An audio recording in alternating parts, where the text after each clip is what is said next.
I'd like to call the July 2nd, 2019 Duval City Council meeting to order. Would you please rise for the flag salute led by Councilmember Matthew Wire. Pledge allegiance to the flag of the United States of America and to the republic for which it stands, one nation, under God, indivisible, with liberty and justice for all. Great, thank you. Clerk, would you please take the roll? Just as soon as I get up to this.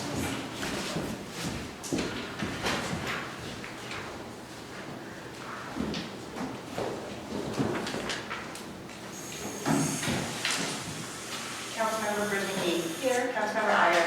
Here. Councilmember McHenry here. Councilmember Remington. Here. Councilmember Hogue. Here. Councilmember Napland. Here. Councilmember Langell. Here. We have a quorum. Thank you. Under additions or corrections to the agenda, please add under consent payroll for June 20th, 2019 in the amount of $46,374.78.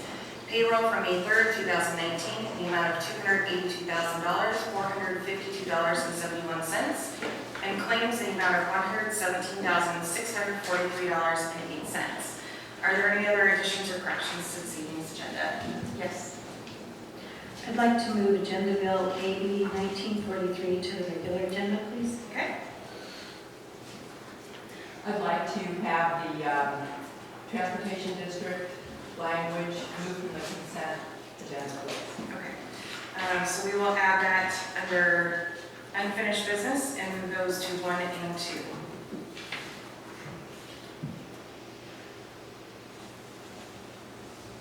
Any other additions or corrections? Any council members that would like to speak this evening? Councilmember Hope. All right. Thank you. All right, and with that, do we have a motion to adopt this evening's council agenda? So moved. Second. All those in favor, please say aye. Aye. All those opposed, please say no. Thank you. Motion passes. All those in, do you have a motion to approve the consent agenda? So moved. Second. All those in favor, please say aye. Aye. All those opposed, please say no.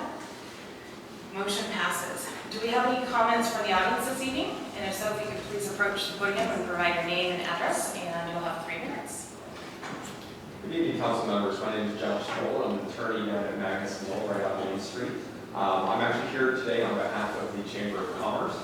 Just here to let everyone know that the Chamber is having its next meeting because of the 4th of July next Monday, which is July 8th. We're going to be holding at the Remax Northwest facility down on Main Street. Should be a lot of fun. It's going to be a sort of summer mixer. So if you know any businesses that are interested in joining the Chamber, looking to help grow our community here in Duval, it'll be a lot of fun. It'll be held from 6 to 8 p.m. It's free for Chamber members, so it's just another good reason to let those you know sort of get interested in the Chamber as well. Thank you. Thank you. Anyone else that would like to speak this evening? All right, seeing none, we'll move on to scheduled items. First up is the mayor's report. Last week, I was able to attend the Association of Washington Cities annual conference. It was well attended. Over 500 people from across the state were there. Attended a couple of really interesting presentations, including one from the state auditor's office on their FIT tool and the level of detail that you can actually go into and compare your city with other cities and what have you is quite extensive. So we'll actually be working to schedule a workshop with them for the council and the community to drill down into a lot of the numbers that they have available for us. Lots of networking with other mayors and council members and staff and agency folks from around the state. Lots of folks are experiencing a lot of the same things we are, and overall, definitely got to meet some new folks. Sometimes after you go a while, you kind of end up talking to the same folks, and definitely got to network with a lot of people I hadn't before, so that was fantastic.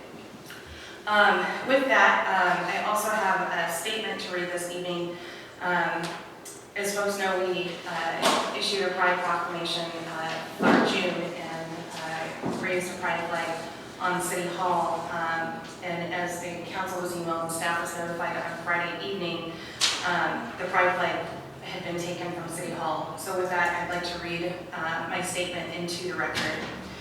I learned late on Friday evening that the Pride flag had disappeared from City Hall. To say the least, we were surprised and upset. The police department was notified, as was the city council and public information officers. At this time, the PD has not received any leads on the theft, which appears to be a deliberate act. While deliberate, without witnesses or someone willing to come forward, the flag removal is likely to go unsolved.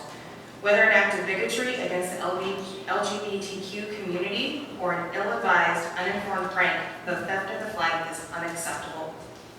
I purchased the original flag with my personal money and issued the first ever Pride Month proclamation for the city of Duval on June 1st, 2019, with the hope of developing a community celebration next year.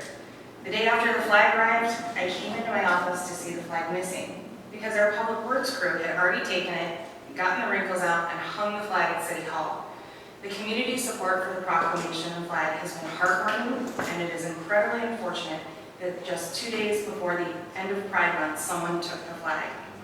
It was also recently brought to our attention yesterday that during the Thanksgiving holiday, a community member saw and removed a racial slur and swastika on the front window of City Hall, which had been decorated with notes of gratefulness. Unfortunately, staff were not notified at the time of the incident. This is disturbing to me personally, and as an elected official that takes pride in embracing all members of our community. In order to stop these incidents from occurring, I strongly encourage those that witness discrimination, vandalism, or theft to report it to the Duval Police Department. We can only fix this if we come together as a community to address these issues. Hate is not acceptable in our community. And on a personal note, I think many of us in this room have friends and family that are members of the LGBTQ community, as well as those are minority communities or different religions. And particularly someone having a family of Jewish faith, I know that swastikas were written on City Hall is quite disturbing, and I hope it is for everyone. Recognize that we need to all stand up when we see and witness hate in any format, and it's not okay. And I know that many of us in this community are impacted by this, and I'm hoping that the increased awareness will help bring in attention to the issue so that we can make progress on this issue down the road. So, thank you. And with that, Councilmember Hoag. I just had a couple things. Sound Cities Association Public Issues Committee meeting is July 10th, here we go. And I just wanted the council to know that there will be a presentation at 6 o'clock on the vision of 2050. So if you wanted to attend with me, just let me know and go with me. Also, I've started back on the King County Flood Control District Advisory Committee. And today I spoke with a senior engineer for King County Natural Resources and Parks. His name is Chase Barton. And one of the projects on this committee is that they did last year is called the Toll Pipeline Protection Project. And he's willing to come and speak about this project. But the exciting thing about the project is that it could potentially make 124th not flood for as long, and it does flood, that it will help, the water will drain faster. So there's some really great things that they've been doing, and he's willing to come and speak at one of our council meetings in a couple months. So I spoke with the mayor and she would be okay with that, but I really think it would be good to hear from him and know more about this project that he's been working on, because I certainly can't explain it. But thank you. Thank you. Any questions for Councilmember Hoag? Great. Seeing none, do we have any council ad hoc committee reports this evening? Seeing none, moving on to the administration report. Ms. Thomas.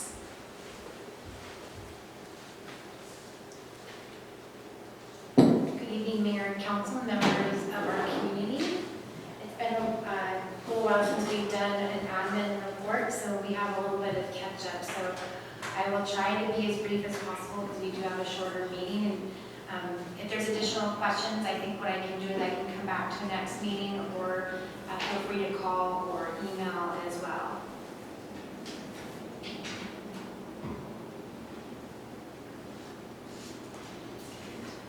So I wanted to talk a little bit about the dump truck. Obviously, we have ordered that dump truck. It's still going to be a couple more months before it arrives. But at the end of the month, we have to finalize finalize our paperwork for our loan through the state program. And one thing that I wanted to bring up before we finalize that paperwork, it's pretty much completed, we still have a little bit to do, is by financing it over the 10-year term, we're going to pay between $15,000 and $20,000 in interest.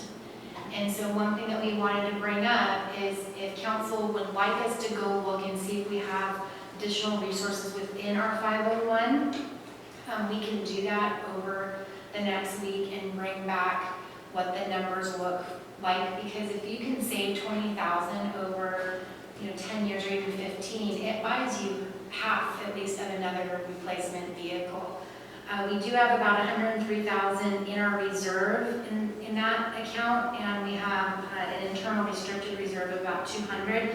But I'm not here to say that I want you to spend that money, because I want to go back and talk to our finance department. But just looking at it pretty quickly and working with Jen, I thought it was at least a conversation of coming back. And if we can afford it, should we look at taking it directly out of our 501? So is there interest for me to at least go ahead and put a report together? We're not obligating you, we just thought we wouldn't be doing our job if we didn't bring it up. The next item is, we talked to a couple of council members and we had a council staff retreat with administrative staff.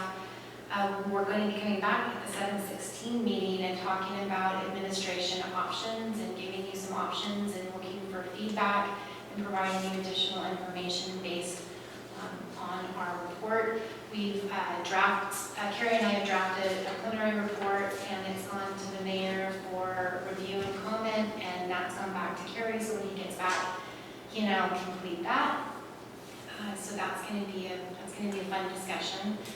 Duval Village is one of our projects that's where the barn is, and most council members here don't have the history of that project, and so we thought it would be really helpful if we have Westcott and DFA come in and give a presentation and talk about the history of that.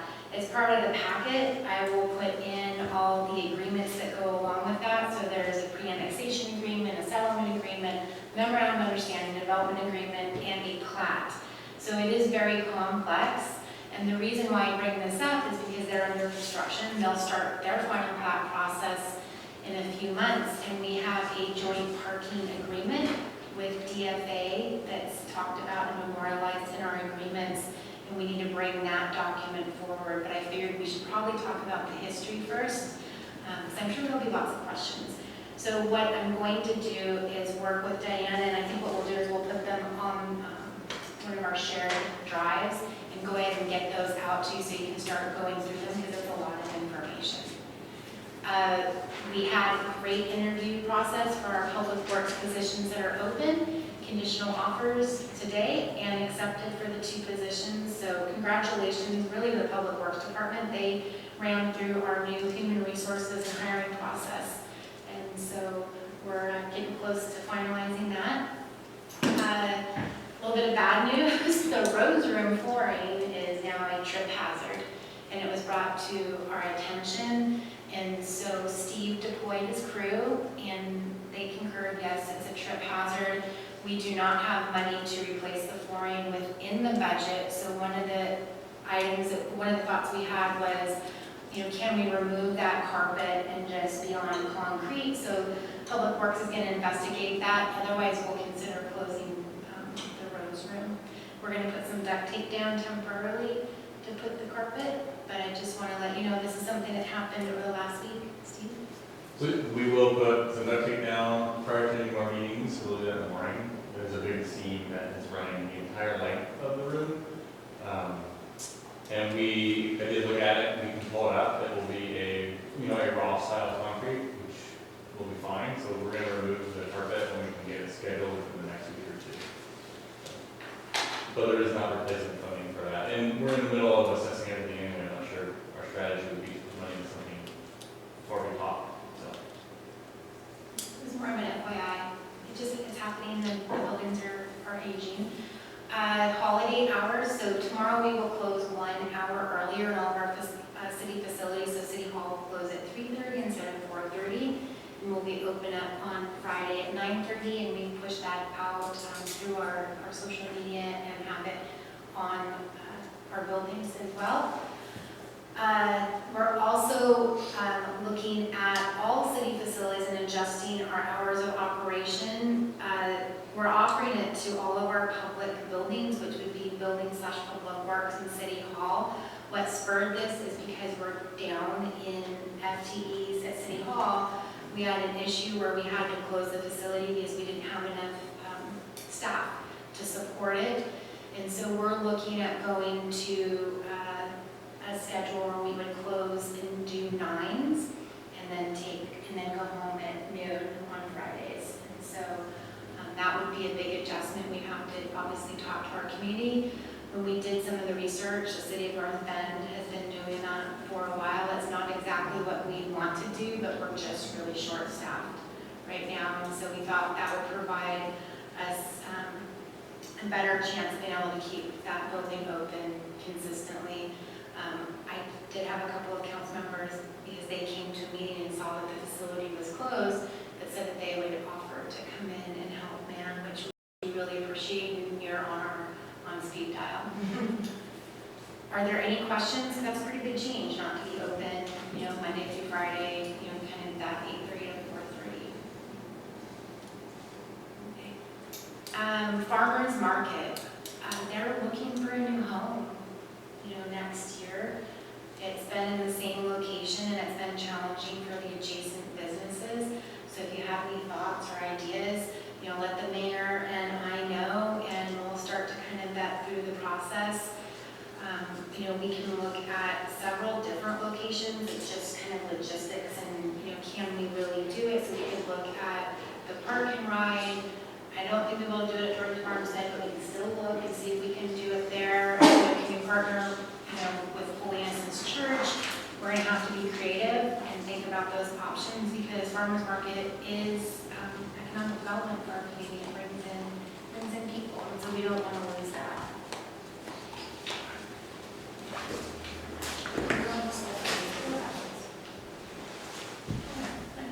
I'm going backwards. Finance department update, there's a lot to report, but the Mayor Pro Tem, thank you for actually seeing some of these items. Shelley Sweet retired today. We pretty much walked her out the door at 4:30. It was pretty tough for her and for us. If you haven't met Trish, walk through City Hall. She's down on the bottom floor, and she started about a week ago. We are in the second week of recruitment for the finance director. We have one application in, but it's not complete, so we're hopeful that we'll get some what we call last minute applications, which is typical, but I would have expected at least a few by now. As we move into the third week, I'll bring back information. We also have another 2-week notice, which means somebody's leaving, so we've lost our accountant, and her last day will be next Friday. So we quickly dusted off the job description for that position, and that will go out tomorrow out to AWC and all of the websites. That position is pretty comparable as far as wage goes, so we're feeling much better about that position and going out for that. I did want to let you know that right now it's currently structured at 30 hours a week. We're not requesting additional hours right now, but what we would like to do is in the announcement basically make a statement that as we do our mid-biennium and our next biennium, that this position may be considered for full-time, just so that we can put it out there so that anybody that applies for it knows that that position could go full-time. I did look at what the wages and benefits are. That position is 52% finance, 18% water, 18% sewer, and 11% storm. And so it's split pretty well. Right now, the existing position, because it's at 30 hours, doesn't have a lot of benefit value to it. So it's a fairly, I don't want to say inexpensive position, but there's a lot of bang for the buck when it's part-time.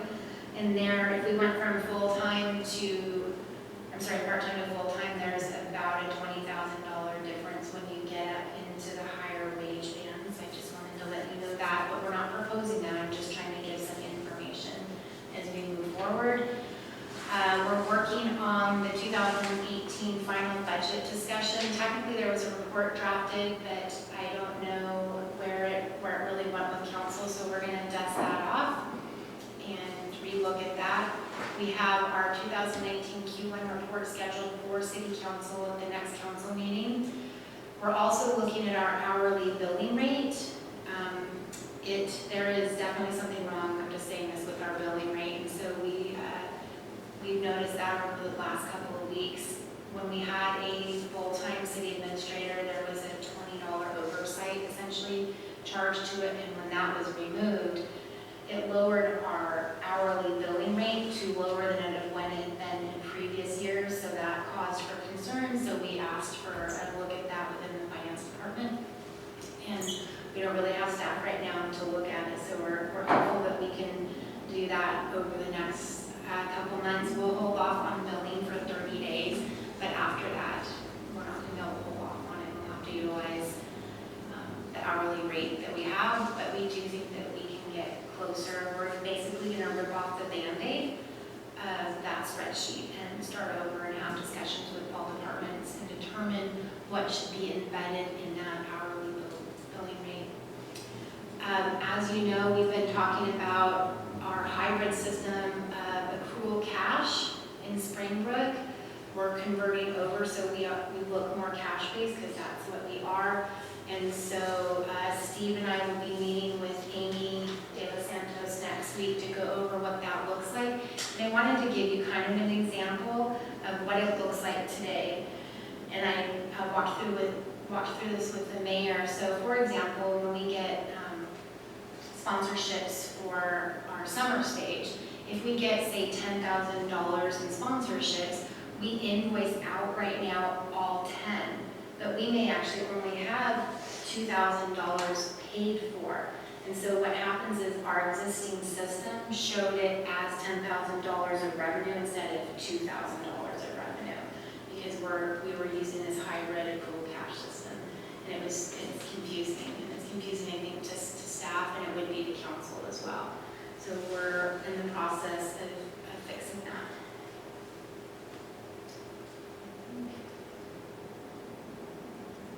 I think I finished. Are there any questions? Oh, I forgot one. Sorry, Jeff Brown Solid Waste, that just happened in the last hour or so. So we are going to have a presentation by Jeff Brown. He's going to help us walk through the process of contract negotiations for waste management or any other provider. Are there any questions? So the Rose Room, are you planning on closing it until you can figure out how to cover, or only when you're removing the carpeting that's? Tomorrow we're going to go down and put duct tape on the seam, keep it open, and then Steve will deploy the Public Works Department, I believe, over the next week and a half to remove the carpet, and it'll just be essentially a concrete pad until we continue to move forward with our facilities process. So during that time, they can still rent the space? It's just gonna be, okay, thank you. Councilmember Michael and then Councilmember Remington. Here. In our various reports on facilities, there was a theme on several of them that are more, I think, important than others, more life safety related than others, which is not dissimilar with the carpet. And I'm hoping that we can get an update on that, because some of those directly affect staff in the main city hall. And I think those have to get on the maintenance work orders as soon as possible.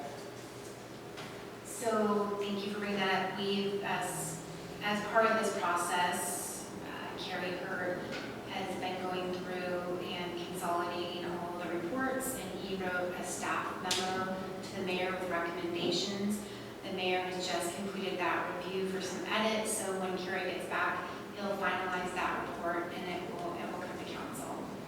And we'll, I should also add that Director Laniszewski has already started doing some of the pre-work based off of the information that came out in the reports and putting all of the work that needs to be done in the matrix so that we can sit down as administration and prioritize based on where our employees are at and the things that need to get done first. And then because we did not get the budget appropriation, we will likely need to, just like the Rose Room, come back to council and ask for additional funds in order to do some of that maintenance. just as a follow-up to that, some of those items aren't going to, I mean, I'd be very surprised if some of the items will need a budget. I mean, they're very, very small. Some things are much bigger. So with that prioritization, I assume then we're going to get some kind of timeline on the things that are more quickly possible to get us in better shape.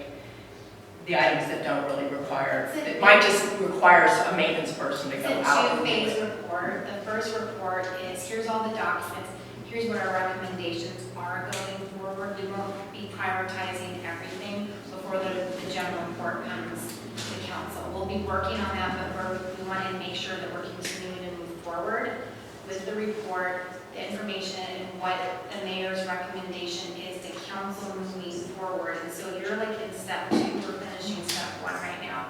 Yeah, my priority really would be City Hall. We have a lot of people going in and out of there. It's a core staff area. So that's my comment. Thank you. Anything, Councilmember Rutherford. One question on the finance department.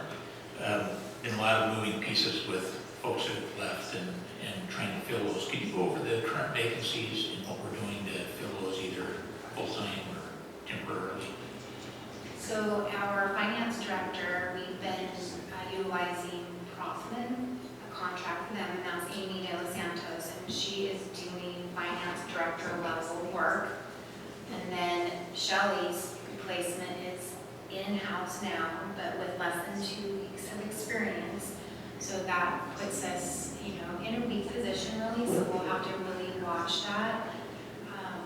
We do have support. We can call some other cities that are local if we get into trouble, and undoubtedly we will if that happens. Shelley's a phone call away as well if something happens and we're in a pinch, but she's going to be on vacation. She is retired, so we do need to be cognizant of that. Losing the accountant position was a surprise. So in the end of next week, we will have a total of 2 weeks experience in the finance department. Stephanie's in utility billing, and so that's upstairs. I'm talking about downstairs. And the utility billing clerk is kind of more of a basic, while it's in the finance department, its role is not in the same realm as Shelley is, or I should say the accounting associate and the accountant. So it's going to be challenging. Thank you. Any other questions for Ms. Thomas? Great, seeing none, thank you so much for the update. We do not have any presentations this evening, and we have no public hearings, so we'll move on to new business. Agenda Bill 19-44, confirm Mayor O'Connor's appointment of Ernst Sneck to the Duval Library Board, position number 5, for a vacant 3-year term expiring 12/31/19. Do we have a motion? All right, and we'll go ahead and before we take the vote, let Neil Nakata, who's chair of the board, come and speak and give Ernest a quick opportunity to introduce himself as well. Hi. Hi, Mayor and Council. Really pleased to be here. Want to introduce you to our new member of the board. So excited that we have a full board for the library board. We get a lot of things moving along. I'm going to turn this time over to Ern and let him introduce himself. I'm having a prepared comments. My name is Ernst Sneck, and I've been here about 7.5 years. And have a great interest in the community as far as reading and library. So I think I can hopefully can contribute something and complete the board. He has a great business background too. So. Thank you. Thank Does you. anyone have any questions for Mr. Sneck? All right, seeing none, all those in favor of his appointment, please say aye. Aye. All those opposed, please say no. Motion passes and congratulations. Moving on, for discussion this evening, Agenda Bill 19-45, a resolution for the King County 2019 Comprehensive Solid Waste Management Plan. And before we begin discussion, I do want to let folks know that there are other valley cities that are not interested in ratifying right now due to the new waste to energy study that is being conducted.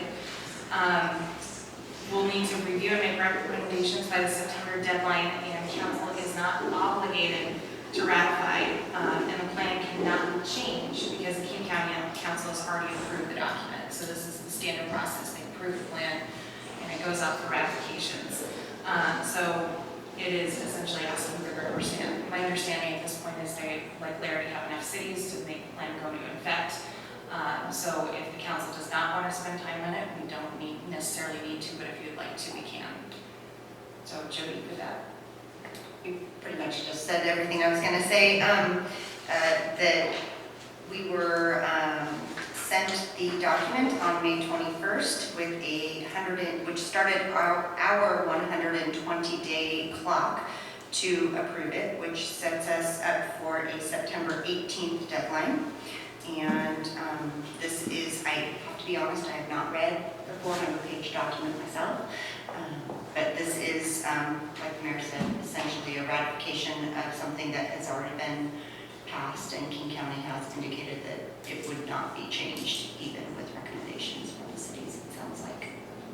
So, and if Diana wants to say anything else, she did a little bit of research on this as well.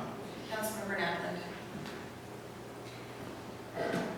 So it's interesting to hear that there's other cities that are already feeling a little uncomfortable with it. And when I saw it again on the agenda, I thought I would reach out to Councilmember Lambert. She voted no, and I wanted to understand more of why she voted no. And we had a great conversation, and she did give me some additional information about. She had asked about the process about Cedar Hills landfill, if there had been any problems. Because the concern is they're going to have to expand what they already have there, and they're basically at capacity almost of what they're currently permitted for. So they would have to get additional permits, and I think her concern is that that would be very challenging, and we're putting all our eggs in one basket, not looking ahead. So what will happen is if we continue going down the line of expanding Cedar Hills, we won't have built the next thing and won't be ready for the next thing, and then we'll be pushed into a corner of not having time to do proper planning. And so one thing that she had asked throughout is, are there any current problems at Cedar Hills? Are there any, have things been leaking? What are the leachate contamination? And she'd been assured everything was great. Well, she just found out, I think maybe last week, that there actually have been some pretty big concerns there that were not disclosed to the committee, and she was concerned. She sent me a copy, and I can pass it out because I thought it was interesting. They received an official violation, quite a few violations, and were charged some penalties. I have a lot more that I could share, but we're on a tight time frame. But it was interesting to speak with her. She has a lot of knowledge on the subject. She's been researching the waste to energy idea for a long time, and I'd be happy to talk to anyone if you wanted to find out more about what she had to say. But she's very passionate, and I think she has a very strong case on why this is not the best plan. So I will leave it there. I would concur with that. She's been studying this for years and literally traveling the world to look at waste to energy plants. And I think our biggest issue is cost and siting, and I think that's the political rub on moving it forward. And so more and more cities are supporting her point of view, but it's very difficult to get the county to move that direction for obvious reasons. So, Councilmember Haug. Thank you so much, Councilmember Naplin, for contacting Councilmember Lambert, because a Sound Cities Association meeting maybe a month ago, we had public comment from 3 people that live around that landfill, and they expressed their concerns there's eagles that go in there, which you probably all have heard about, that go in there and they get food and then they leave garbage all over the community surrounding it. But that's not the only problem. There's a lot more to it than that. And I just, after hearing their comments, I personally would probably not be in favor of this. But I guess if we were going to go through that process, I hope the council would really take these next 120 days or 100 days we have left and really research it and, you know, make a good decision. So those are just my thoughts. Anyone else? Councilmember McHenry. I also appreciate the research you did on that. My question is, are our options to do nothing or to approve it essentially, or can you also, I don't know if there's any interest to make some sort of statement that you don't, or is that given with not doing anything? We could easily make a statement, ratify or not, the plan will not change. So at this point, Councilmember Lambert was successful. There had already been a waste to energy study, but it was very, many people felt it was very tilted, and that's been the discussion over the last few years. So they're finally having an independent company do it instead of mostly internal staff. I think there's probably a lot of fear from folks that don't know a lot about waste to energy as well internally, which is not uncommon. But, you know, if council wants to come up with a statement and specifically address that, then that would be completely okay, and that sends a message to King County that we are really looking at alternatives, especially with China sword. More and more garbage is being dumped in the United States again, and less recycling, and that's not good for any of us, so we really have to have a path forward.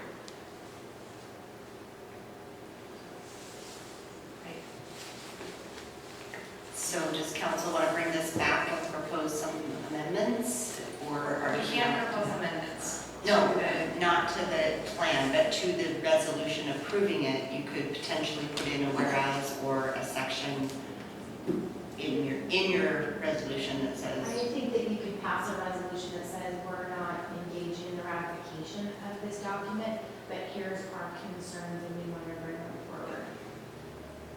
And if council has language that you'd like to add, suggested language, please send it to the clerk so that it can get wrapped into the resolution and we can bring it back for a public discussion. So Jody, if you can send an email on that tomorrow, that'd be great, the deadline for folks. Thank you. Next up is Agenda Bill 19-46, accept donation and authorize mayor to sign mobile stage sponsorship agreement between the city of Duval and Jane Atkinson.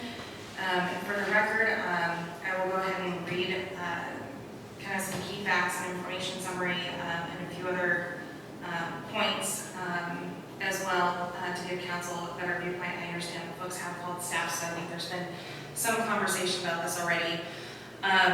The city has historically sought sponsorships for the Showmobile stage to help sustain arts and culture and make them accessible to the community, region, and tourists. The city received a sponsorship offer for $10,000 for the new stage to be paid over 5 years, which was presented as a probable funding source during discussions regarding the purchase of the stage. A sponsorship agreement was drafted between the city of Duval and Jane Atkinson. However, at the beginning of 2019, it came to staff's attention that the sponsorship contract was not approved or executed and funds were never collected. This will be the second year of the logo use, and Jane Atkinson is prepared to make the first and second payment once the contract is signed. Staying within the sponsorship agreement terms, the logo was approved and installed for use on the mobile stage in early 2018. This sponsorship is not specific to any event or festival and does not extend to any event sponsorship or create any real or implied exclusive right. The revenue would be placed in an account for future maintenance for the stage only. A little more background is the agreement was originally began to be drafted in 2017 is our understanding. We were told that the Duval Cultural Commission approved and recommended the sponsorship package, but staff was unable to confirm with the commission their recommendation or approval. As folks know, most members are no longer on the commission. The agreement was not forwarded to council in 2017, yet the sponsorship logo was installed on the stage in 2018. And of course, under our current donation policy, council approves donations over $5,000. We do not currently have a sponsorship policy, which is actually in the early stages of development. Ms. Hart is working on that and doing research and looking for things to right size for our community. So with that, is there any discussion from council on this item? Councilmember Langell. I have a question. So this is her individual personal donation? Correct. Is that correct? It is in honor of her late husband. Thank you.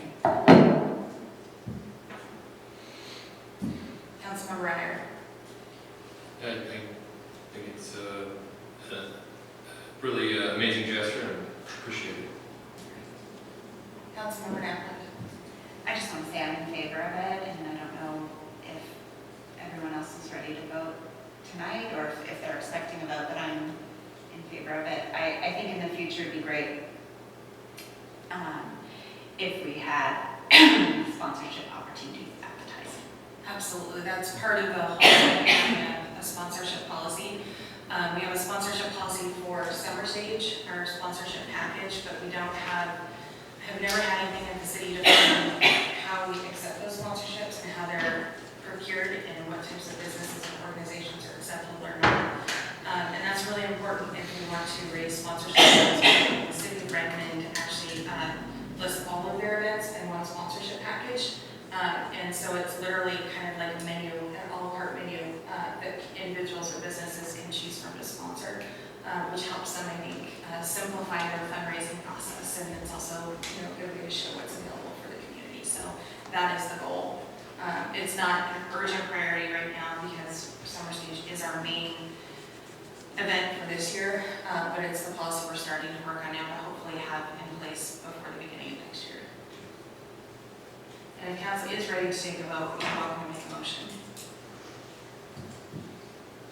I move that we pass Agenda Bill 1946, accepting donation and authorizing the mayor to sign local stage sponsorship agreement between the city of Duval and Jane Patterson. Second. Any further discussion? All those in favor, please say aye. Aye. All those opposed, please say no.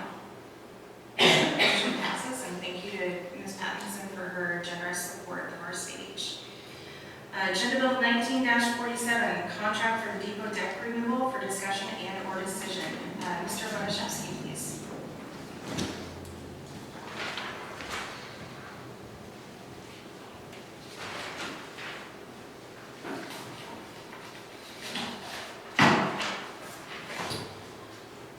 Good evening, Mayor and Council, citizens, Steve Bonashevsky, Public Works Director. So before you is a bid for depot deck removal. The cost as presented and a little bid received, $10,020.52. One item denoted in the contract itself that's not a conflict per se, but we just reference Exhibit A twice, and one of the references is kind of inconclusive. So under item 2 in the contract, should this be executed, we pay per Exhibit A as attached. I'll just enter into the record the bid tab, which had the 3 separate bid items listed, which installing the chain link fence is 1, removing the work is lump sum, and all the equipment and materials is 2, and then miscellaneous force account for $2,000, which is part of the $10,020 total, is in there as well. So I'll submit that into the record. For the clerk's keeping, should there be action on this item? We did think that the bid was reasonable. That is about the equivalent of, almost exactly 2.5 FTE for 40 hours to get the work done. That would include truck, all disposal fees and all that, so it's relevant. Any thoughts or questions on that project? Councilmember Iyer. Yeah, I mean, it seems reasonable, and I guess it's just a question of where we go. That's really the question I have. It seems, I appreciate the effort, it seems reasonable, and that's where we want to go. I mean, in terms of,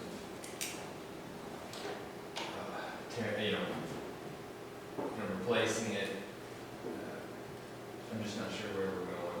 I know we've had a couple conversations. Councilmember Iyer. As I recall, this was an important first step to get the deck off, and then do some additional research on any water intrusion. And so before we can take that next step that Councilmember Iyer mentioned, we really need to take the deck off and take a look and see where we're at. So I really support this, and I appreciate, we're talking $50,000 at one point to get it down to what I think is really reasonable, and I would certainly support moving forward. Any other questions or feedback? Councilmember Linville. I agree with Councilmember Iyer. We just have to remember that once we take that deck off, we have an obligation to finish the project, whatever that might be determined to be. It is a very visible project. We've talked about this, and it's my hope that we can get some communication out into the community so that they can be assured this is a first step and that we are actively pursuing a permanent solution. Right, have been several options discussed by council. Those were pulled back at some point, but I think the contract with the original donor was sent out to council this afternoon. We actually do have a legal obligation to maintain and keep that building open to the public.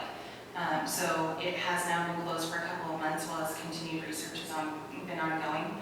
And we do need to find a way to move it along relatively quickly at this point. Just to add on, I did have a lunch date with the family last week that donated the depot deck. So we're, actually not the depot deck, sorry, the depot. And so Steve will be calling Chet, who is Ray and Tova's son, just to give them some information, because the other thing is we actually have to get approval every time we do maintenance or changes in the interior or exterior. So we're going to finish that process. We already had a conversation with them, but this is kind of to finalize it, at least the deck removal portion. And the family is interested in giving us a small donation for some, I'll call it kickstart money to keep it going. So I thought that was worth saying. I don't know what that will look like, and Steve and I are going to have a phone call. My guess is middle of next week at the latest. So I just wanted to let you know that. Councilmember Napoli. I just have a question for Councilmember Iyer. I'm curious what your thoughts are on what we would do. I feel like, I really wanted to explore, can we repair the deck? It is a neat rustic looking deck. It sounds like that is not an option. So even though I've asked a lot of times, I need to give up. So I'm just curious what your thoughts were on what our options are at this point. Well, I guess it just gets down to the question of, what structure we envision around that and how that fits into the budget. And we're kind of running up against that on a lot of the things in terms of, where those funds come from and to what extent we replace it.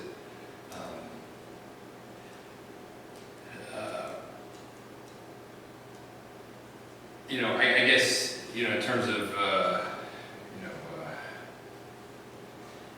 having faith in the process, we have to trust staff that this is a good option in terms of taking it out.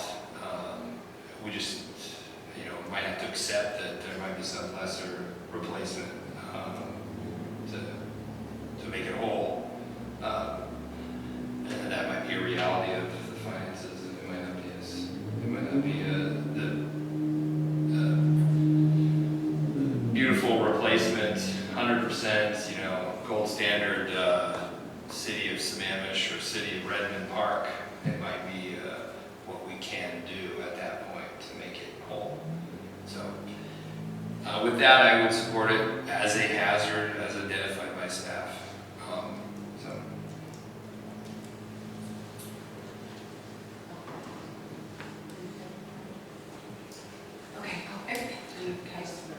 Okay, Councilmember Napoli. So since we're doing this in phases and we're going to get it taken off, I remember at one point there was an option to put a temporary stair up against it. Is that, I don't know what the time frame would be. I think we talked about that one time. I don't know how long, we didn't just do a bid for the whole thing that's just gonna get done, we'll probably have no deck. And I don't know how long that will last. So is there an interim, after we pull it out, we could put something up there and make it usable? Like a rollaway? Sure, we may be able to rent something. I think where this goes and then the next steps is to what sort of discussion do we need to have to decide what we're going to do as the next step. Irregardless of a temporary staircase or whatnot, so maybe if we can carve some time out, depending on what happens after this motion, if there is one. We have to go to bid, we have to put a new package together and get it out there, so we still need another 2 months. Wrap that up, put it out there, and then receive bids, so time is of the essence. We'd like to move, even in a 6-month time frame, by the time we put it together, bid it, open it, bring it to council, hopefully, it would be in our budget. We do have a $50,000 budget for this work, we're eating it out every time we do something, so we have that for it. So we just need to decide how fast and what we want to do. So I'm fine moving to sign the contract. I'm not sure exactly the wording I need to say to make a motion to do that.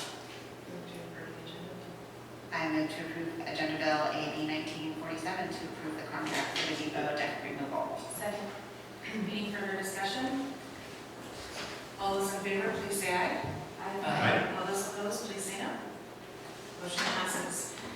Next up, just for discussion only, Agenda Bill 19-48, a resolution for Duval Comprehensive Plan Amendment Docket Timeline Change for discussion. Ms. Diana Hart. Hi. So I think we've spoken to you about this a couple of times now, but we're just going to bring forward the formal resolution to acknowledge the comprehensive plan amendment docket timeline change. So we will be pushing it back from a February application start to a July deadline of the year before. So, but obviously we would have missed that for this year, so we were recommending a September start this year and then every year after in July. And hopefully that will kind of offset us from the budget cycle a little bit and kind of free up your late fall city council meetings, so we don't have as many budget and comp plan public hearings all at the same time. Any questions? Is council okay with moving this forward as is? We have to work on the language a little bit to make sure that we get the language correct for this year's deadline being separate than the future. So that's why it's not up for a decision tonight. But that is what we will be bringing forward hopefully the next meeting, a very polished thing for approval if everyone's okay with it. Looks like there's consensus. Thank you. Moving on to unfinished business, Agenda Bill 19-38, approved resolution providing for a ballot proposition to be submitted to the qualified voters of the city at the general election to be held on November 5th, 2019, to authorize the sales and use tax to be imposed within the boundaries of the city upon all taxable retail sales and uses in the amount of 0.2% for a period of not more than 10 years, commencing not earlier than April 1st, 2020, for the purpose of financing the costs of transportation operations and maintenance related projects, including pedestrian safety enhancements, crack sealing, pavement overlays, and roadway construction of its existing roadway infrastructure, and pledging funds as necessary as a match for grants from other agencies to further leverage public funds for improvements in the city, providing for severability and establishing an effective date. Had to read it into the record. Do we have a motion? I move that we authorize, or that we approve Agenda Bill 1938. Do we have a second? Second. Any discussion or amendments? Councilmember Lingle. When we discussed this at the last council meeting, we talked about the importance of flexibility when it comes to leveraging the funds. And the draft that was submitted in our packet addressed my concern with one slight change, which is what remained from a previous draft was the word grant. The problem with that term is that available financing changes all the time in the public realm, and sometimes there's grants available and sometimes there's financing. So what I would like the council to consider is in 5 places, delete the term grant. I want to emphasize that by doing so, we are not giving up any of our authority as a council to approve any type of financing that we seek for leverage. So I think this is an important change because we are looking at a 10, possibly a 20-year horizon. I can assure you public financing changes plenty of times within that time frame. So that's the adjustment I'm requesting of council. All right. Any council members like to respond to that as a discussion point first? Or is everyone in concurrence with that change? Make one clarification of the change. Sorry. Rachel Turpin, our city attorney. Thank you very much. I just want to, I spoke with Councilmember Lingle about this earlier today, so I have the language here from the resolution. And so what the proposal is essentially, that the full proposal, in order to make sense and be a complete sentence here, would be to strike the language as a match for grants from other agencies, so that instead it would just read, and pledging funds as necessary to further leverage city funds. Excuse me, well, it says city funds in my version, does yours say public funds? On the title, it says public funds. Right. And that's another important point because as you described the resolution in the beginning, the terms we're using are financing and leverage of public funds. So we aren't saying grants other places. It's just in this one area. And so to me, it's a matter of being consistent also with the other language in the document. Are folks in concurrence with that? And if so, we can have that make a formal motion for amendment. In concurrence. All right. I think silence at this time means that that's probably correct. So, Councilmember Iyer? I would just say, give them a sec to. So we'll wait until she's ready. There's just one more thing that the clerk is pointing out, is that the language we've identified 5 places where we need to make this change to the document. The language, though, in those 5 places is not the same in all of the 5 places. Some of the references are to city funds, and some of them are to public funds. So if we could just get clarification from the council, I'm assuming public funds is the term we want to use. So you would want to move to amend, I think perhaps it would be best to just read that sentence as it's supposed to be written. This one also says to further leverage city projects and programs. This one needs complete. If you feel better, bring the staff after it's cleaned up. Staff, put it on consent agenda. We can, but if council wants to start advertising for fund and stuff, we need to do it. Then that's to do. We'd like to hold this item and move on to the next one, so the city attorney has time to formally write this out for the amendment. We can do that. Is it okay if we take a break and move to the next item? Can I ask a question? Yes. Can I ask a question of staff? Yes, absolutely.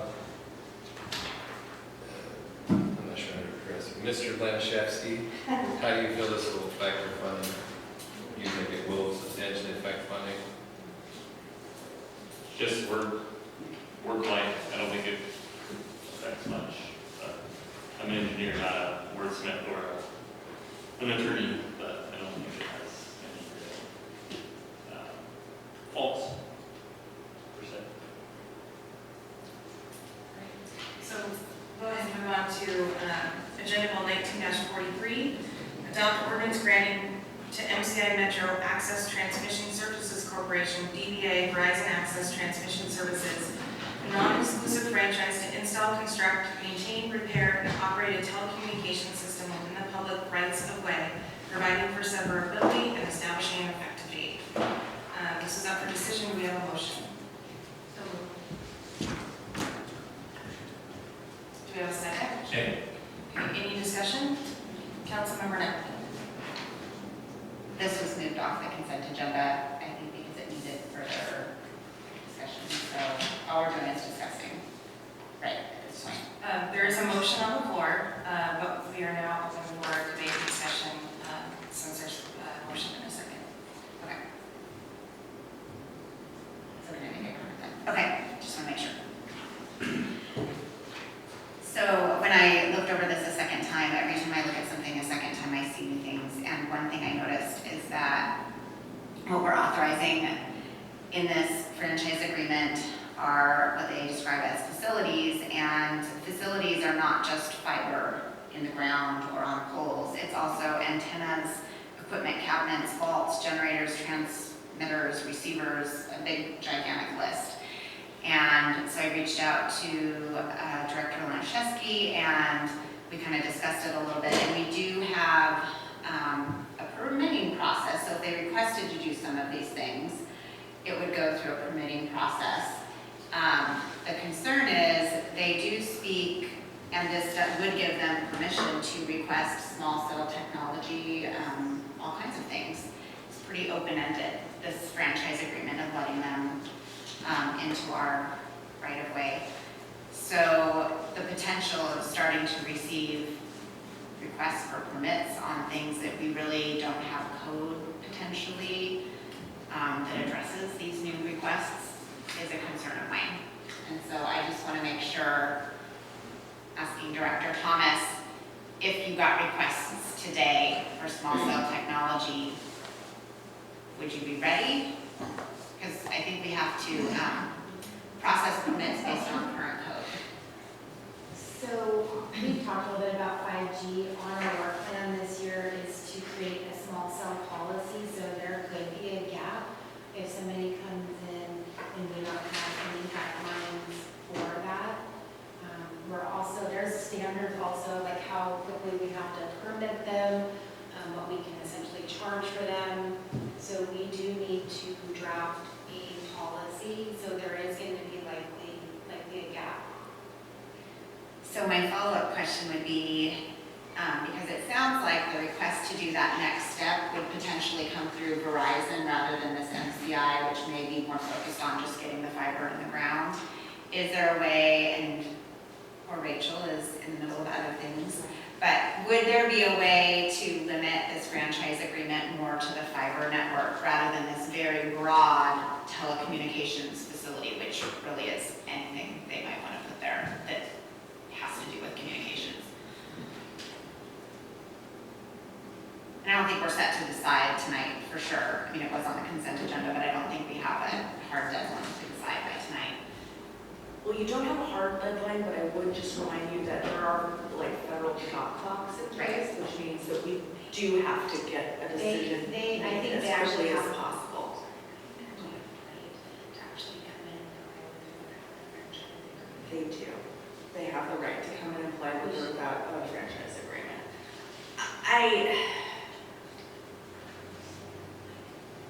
I'm not really prepared to talk about whether or not we can completely rewrite it for that. I've honestly never had anyone ask if they can bifurcate it like this. I know many cities aren't in a position, they're in the same position as you, where they haven't created the small cell regulations yet, and perhaps their other codes aren't really set up to match it's kind of like fitting a round peg in a square hole kind of with that. But what most folks are doing is just doing like shorter franchise agreements to give themselves time to then go through and create those regulations rather than trying to carve it out of the franchise, because I think they do have a right probably to come in and franchise the smaller stuff too. And so that would be my concern about trying to limit it to only those types of like fiber conduits right now, but I haven't researched it at all. Does that help it a little bit? Not really? A little. I just don't want our planning department to be hit by permits that they aren't prepared.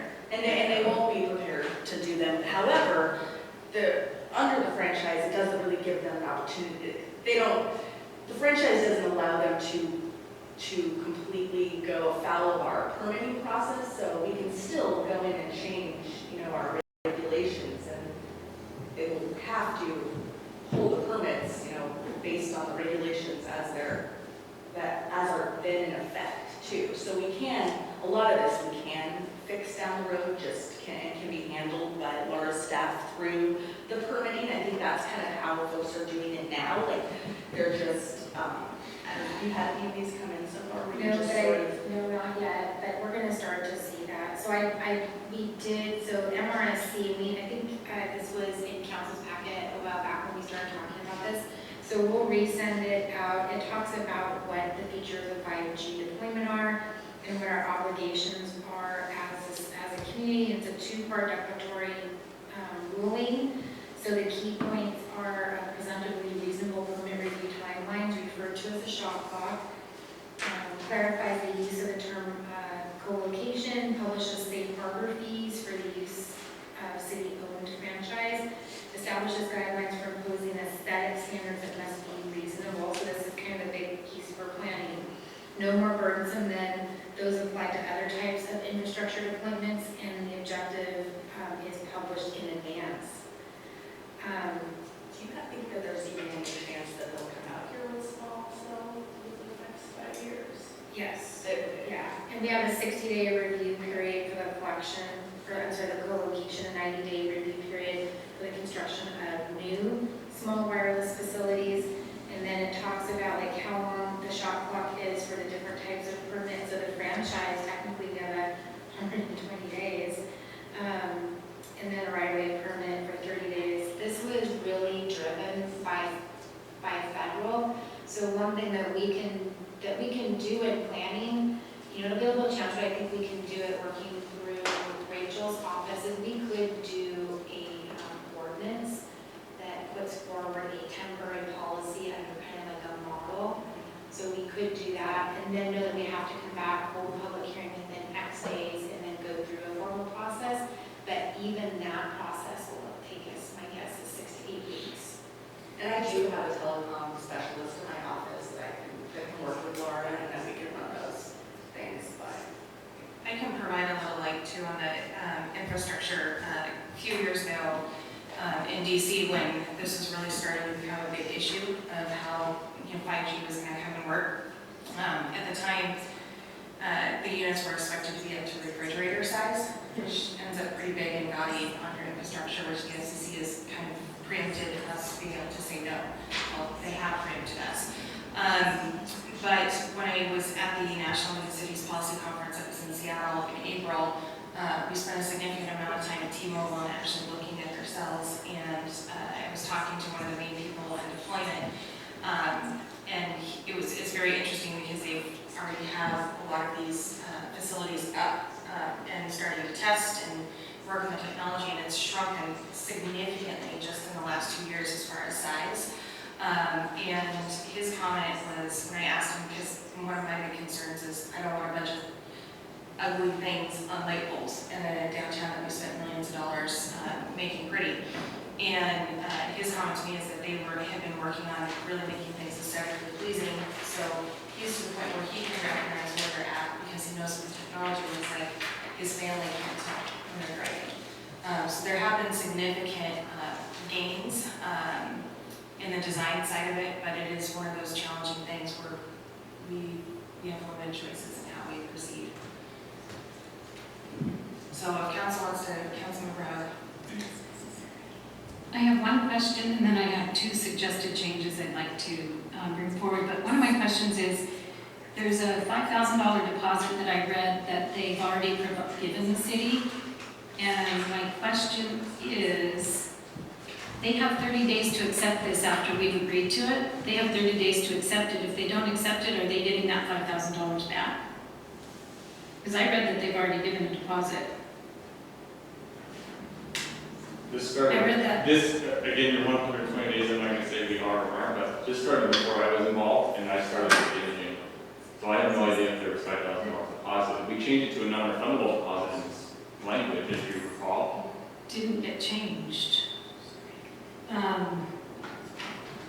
So yeah, on the staff report, it says NCI Metro has provided the city with a $5,000 deposit to cover costs, and it's the application fee, I guess. But then 5.6.2 talks about an initial application fee of $5,000. So I'm just curious when we're getting it. Are we getting it when they sign it, or did we already get it? And It should, just from my interpretation, if it works the way land use does, you would get the $5,000 when the permit is submitted. But the way I'm reading that is potentially that we've already received those dollars, and so we'll need to confirm that. so I guess what I just would like it to read that it is non-refundable on 5.6.2. I'd like to make sure it's clear that that's non-refundable. And then on 4.3.2, I'd like that to be amended, that the last sentence is removed and a 5-year extension can be provided with approval by the city council. So those are the two suggestions I had at the last meeting that didn't get on there. This is the wrong version, right? Oh, is it did get changed? Those were made in Grandma via MCI. Oh, So I'm not sure if we printed an older version from the previous old term.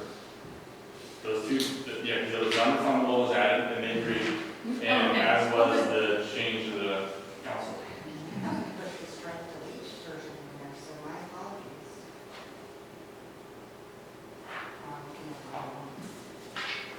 But it's funny because those edits are made. yeah. Thank you for doing that. And do we have to approve it, those changes again, maybe, since we didn't formally approve them, so maybe I'd like to make a motion. If they were to- not, if they were supposed to be in this packet and they're not in this, what was published, then I would suggest we motion to table until the next meeting for a final decision. And I would need a motion from a council member for that. Councilmember McHenry. Not the motion, but I just wanted to ask one clarifying question. 'Cause I thought I started to hear the answer, but I just want to make sure. So if we were to sign this and then we develop code at some point to address the aesthetics of what units, or, within reason, does that apply to them, or does that have to take place before this is signed? That's what I was trying to understand. It will only apply if we have a regulation at the time that they apply for a permit. Okay. This is not a permit to move forward, this is a franchise. Okay. Yes, Thanks. exactly. Motion to table this. Until the next meeting. Until next. All right, do we have a second? So Where's confused. packet items, My right? paper packet is correct, so I have no idea what happened with the electronic version, if maybe I accepted the changes or something before I put it in. Or we did them, because they're not. I second. Okay. All right, all those in favor, please say aye. Aye. Those opposed, Sorry, please guys. say no. Okay. Occasionally, we have some technical glitches. Okay, so no motions. Iron. All right. To This clarify, time pressure of the 8:20 is freaking us all out. Yeah. All right, so the mayor, yes. the items to be, are those two items. What other items are we discussing in further, or do we need to attempt to provide a packet? Councilmember Hope. I just was curious if they've given a deposit yet. If not, then I guess that Sure. staff report's not right. Okay. Thank you. All right, are we ready to go back to the previous item, which was on hold for Agenda Bill 19-38 with suggested amendments? Ms. Turbin, do we have them sorted out?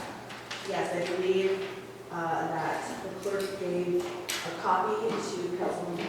Yeah, so we'll go back, we have a motion on the table. I have my copy follow along to make sure that we all. So we have a motion on the table and a potential amendment. Ms. Lingle. I propose as follows, that in the title section of the resolution, we strike as matching funds for grants and add pledging funds as necessary to further leverage public funds for city projects and programs. The same language would occur in the whereas section, the last whereas section. We would strike as a match for grants from other agencies to further city funds, funds for city projects and programs, and it is public. There's another strike there on the word city that was a typo. Under section 2, the same changes, pledging funds as necessary to further leverage public funds for city projects and programs. Following in section 3, same change, pledging funds as necessary to further leverage public funds for city projects and programs. And then, I believe this is the last one, under the title section for, in the very, what is that? Is that another title section? Oh, it's the resolution.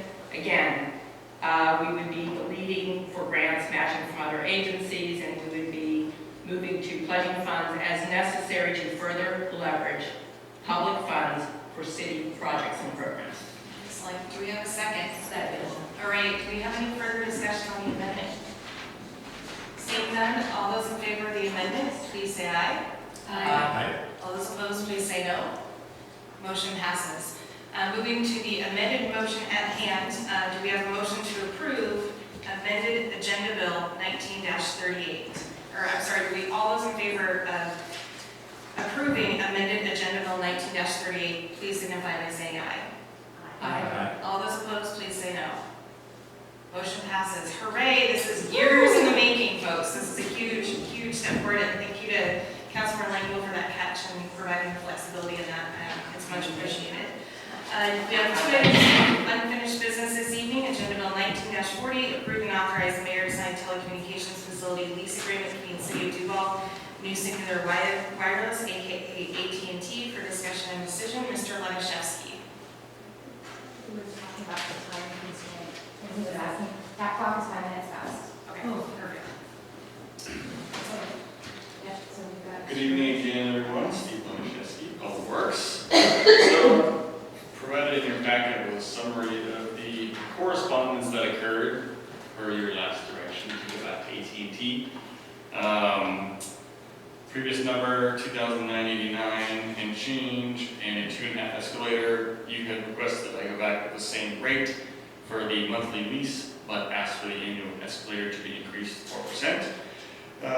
You can see they provided a response. I really thought at least the total would be the same. You can make the number and the escalator work any way you want, but they provided a different approach. So they lowered their monthly and increased their annual escalator to the tune of losing, what did my report say, $29,000 over the 5-year term. So I haven't really been here before with that sort of negotiation. So I don't know. We have a last and final. Tell them to remove their toys. I don't really have a lot of insight.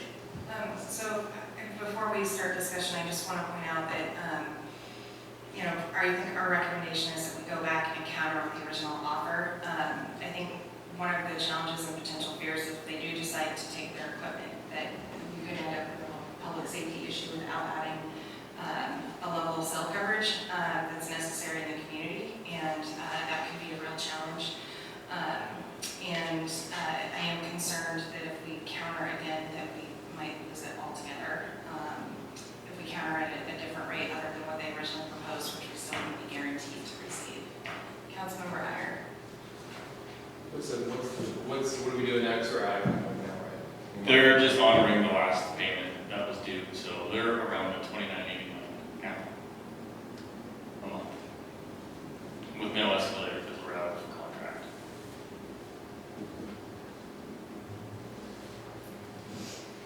Yeah, as I said last time, I was fine with where we're at. But I think it was fair and comparative to where it was at before. And so I think we should proceed as the mayor outlined, but not going to be held hostage by AT&T.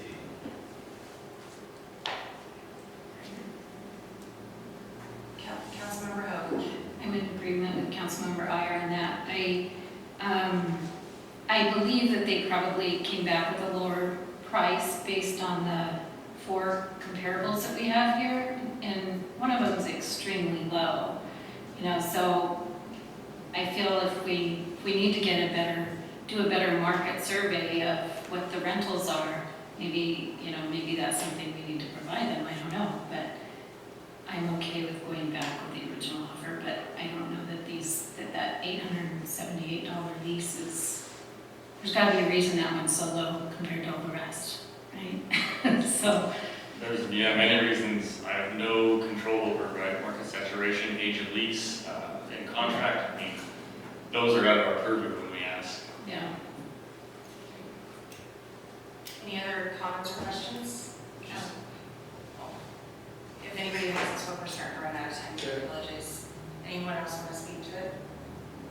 And Councilman Brenner. I think it's just a good kind of takeaway that,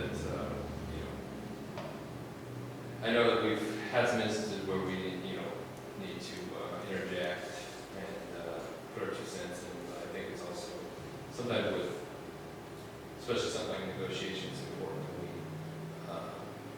respect, give a certain amount of respect to staff's effort that they brought to the table in terms of that previous conversation. And I think although we've had many instances in the past where we've felt justified in our participation, I think this is one case where we could learn ourselves in terms of how we participate. If there are any other comments, do we have consensus from council at this point to go back with the original offer as a counter to see if they'll come back to that level? Okay, great, thank you. And so hopefully we'll be able to bring it back for hopefully the original rate for final approval at the next meeting. Last item on the agenda is decision to cancel or reschedule the August 6th committee of the whole and council meetings. I think this is due to the National Night Out on Tuesday night, and I think previously we discussed potentially holding it on Monday. And so it's either hold a meeting on a different date or cancel the meeting. So we're likely to have a lot of business in August. And we can make a decision tonight, which would be helpful for the community and the clerk, or we can put it off to the next meeting. So we move that we move the meeting to Thursday that week. I will not be in attendance at that meeting, just FYI, but Councilmember Remington, Mayor Virgin Remington, yeah.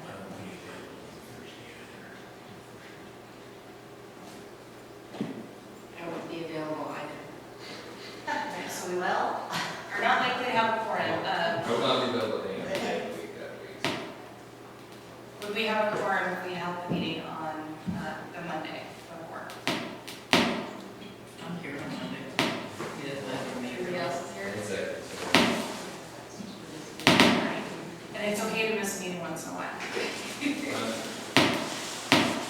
I will be attending. I'm not going to be available, I'm not going to be here for the 20th meeting. Okay, great. So that's the work for me.